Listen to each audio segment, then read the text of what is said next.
ಮಧ್ಯ ವೇಗದ bowler retired ನೀಡಿದ್ದ ಜಸ್ಪ್ರೀತ್ ಬುಮ್ರಾ. ಇದೇ ರೀತಿ ಸ್ಪೋರ್ಟ್ಸ್ ನ್ಯೂಸ್ಗಾಗಿ ನನ್ನ ಚಾನೆಲ್ಗೆ ಸಬ್ಸ್ಕ್ರೈಬ್ ಆಗಿ. ಈ ವಿಡಿಯೋ ಇಷ್ಟ ಆದರೆ ಒಂದು ಲೈಕ್ ಮಾಡ್ತಾ ಬನ್ನಿ. ಇದ್ರ ಬಗ್ಗೆ ಸಂಪೂರ್ಣ ಮಾಹಿತಿ ನಾನು ನಿಮಗೆ ಕೊಡ್ತೀನಿ.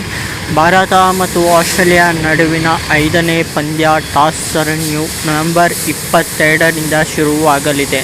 ಈ ಸರಣಿ ಮೊದಲು ಪಂದ್ಯ ಪರ್ತ್ನಲ್ಲಿ ನಡೆದಿದ್ದ ಡಿಸೆಂಬರ್ 6ರಿಂದ ಶುರುವಾಗಲಿರುವ ಎರಡನೇ ಟಾಸ್ ಅಡಿಲೇಡ್ನಲ್ಲಿ ನಡೆಯಲಿದೆ. ಹೀಗಾಗಿ ಎರಡನೇ ಪಂದ್ಯ ಡಿಸೆಂಬರ್ 14ರಿಂದ ಲೀಡ್ಸ್ನಲ್ಲಿ ಜಾರಿಗೊಳ್ಳಲಿದೆ. ಇದೇ ರೀತಿ ಸ್ಪೋರ್ಟ್ಸ್ ನ್ಯೂಸ್ಗಾಗಿ ನನ್ನ ಚಾನೆಲ್ಗೆ ಸಬ್ಸ್ಕ್ರೈಬ್ ಆಗಿ. ಈ ವಿಡಿಯೋ ಇಷ್ಟ ಆದರೆ ಒಂದು ಲೈಕ್ ಮಾಡ್ತಾ ಬನ್ನಿ. ಫೇಸ್ಬುಕ್ಕಲ್ಲಿ ನೋಡ್ತಿದ್ರೆ ಇವಾಗೆ ಫಾಲೋ ಮಾಡಿ.